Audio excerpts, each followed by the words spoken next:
Sou um homem doente, um homem mau, um homem desagradável. Creio que sofro do fígado. Aliás, não entendo o níquel da minha cabeça e não sei ao certo do que estou sofrendo. Não me trato e nunca me tratei, embora respeite a medicina e os médicos. Ademais, sou supersticioso ao extremo, bem ao menos o bastante para respeitar a medicina. Sou suficientemente instruído para não ter nenhuma superstição, mas sou supersticioso. Não, se não quero me tratar, é apenas raiva. Certamente não compreendeis isto. E aí, você seria capaz de se sabotar para provar que tem razão? Vem comigo que hoje nós vamos falar sobre Memórias do Subsolo. Fyodor Dostoiévski publicou Memórias do Subsolo em 1864. Você vai ver que foi traduzido para o português como Memórias do Subsolo ou Notas do Subsolo. É a mesma coisa, só que com nomes diferentes devido à tradução. Inicialmente, esse livro foi publicado como folhetins e depois juntou tudo e se tornou o livro que a gente tem hoje. É um livro bem curtinho, bem fininho, mas bastante complexo. Exige que você leia, pare um pouco e pense sobre o que o autor está propondo. O autor escreveu isso também durante um período muito difícil da vida dele. A mulher dele estava acamada, morrendo de tuberculose, enquanto ele escrevia. Então eu imagino que deve ter sido muito difícil para ele escrever algo tão complexo, mas ao mesmo tempo eu entendo, porque à medida que a gente for conversando, você vai ver como o Homem do Subsolo é difícil, é pesado, tem uma energia muito ruim. E eu, pessoalmente, não gostei desse personagem, né?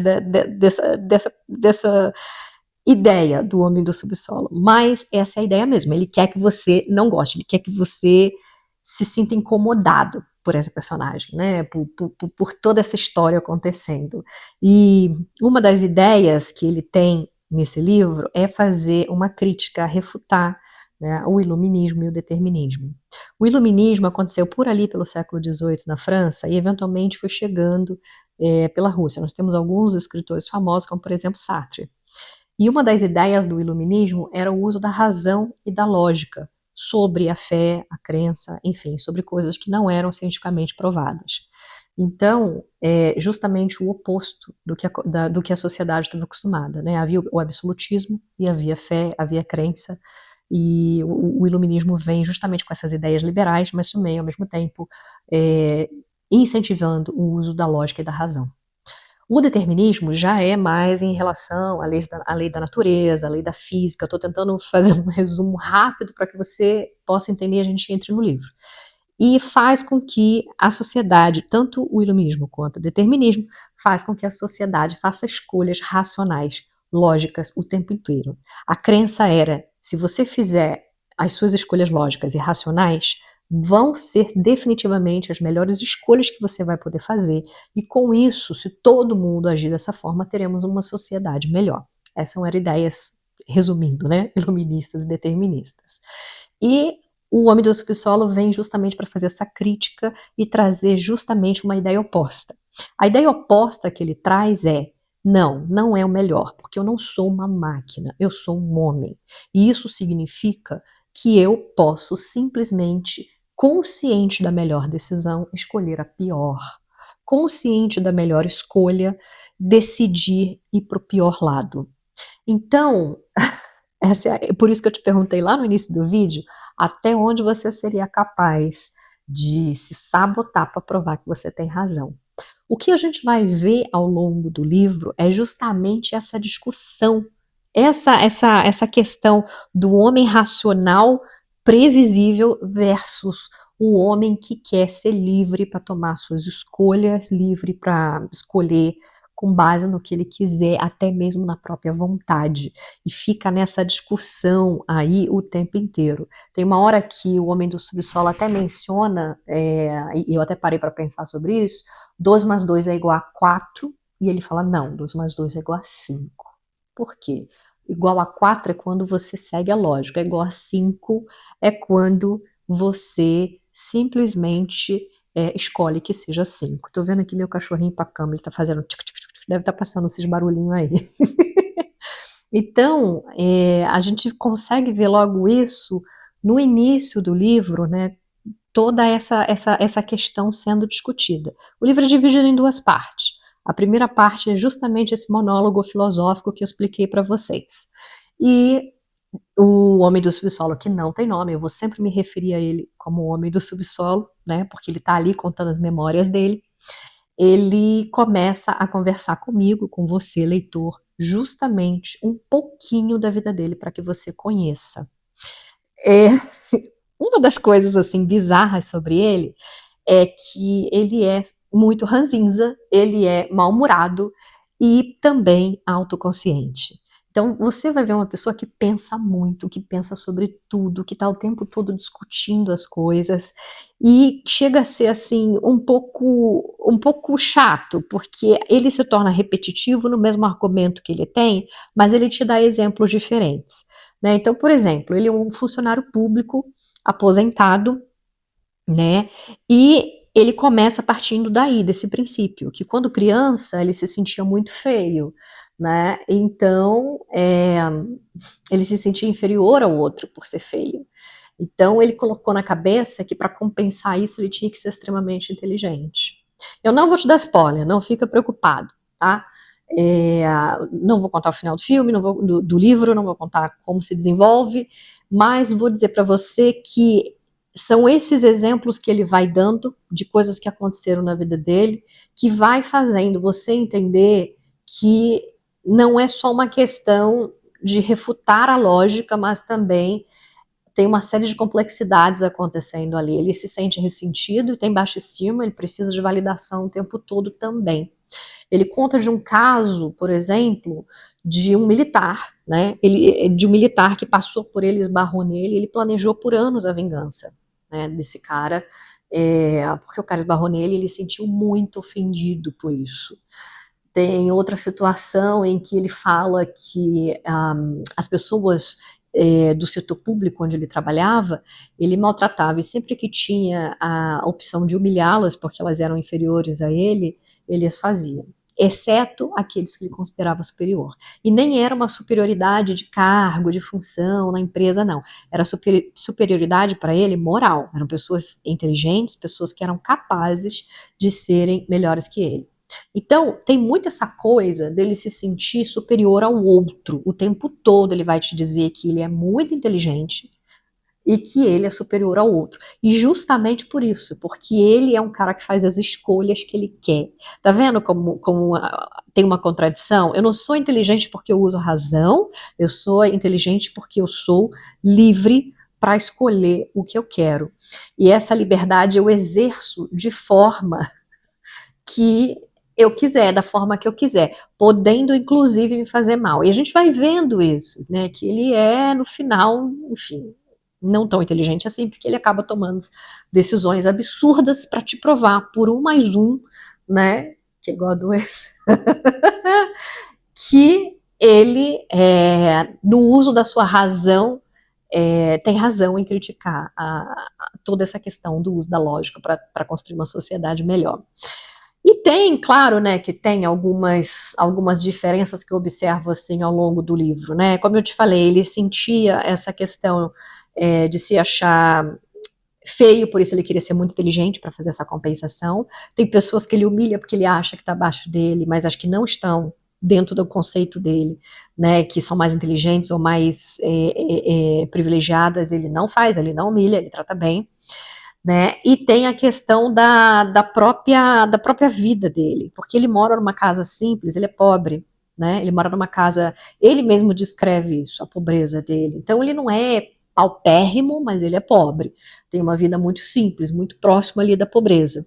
Ele tem um empregado, né? Mas é um empregado que está ali para costurar as meias dele, para remendar as roupas. Ele não tem muita grana para reconstruir as coisas. Tem coisas que precisam ali de reforma e tal. Você consegue ver que tem uma questão de baixa estima ali, né?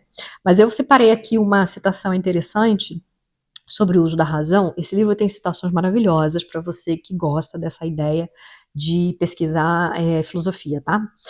Um dia, completamente com a razão, passaremos a raciocinar em vez de desejar, justamente porque não podemos, por exemplo, conservando o uso da razão, querer algo desprovido de sentido, e deste modo ir conscientemente contra a razão, e desejar aquilo que é nocivo a nós próprios. Foi exatamente o que eu falei.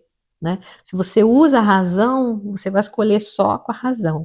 Mas a partir do momento que eu desejo algo e quero fazer a minha escolha, eu posso não fazer uso da razão, né?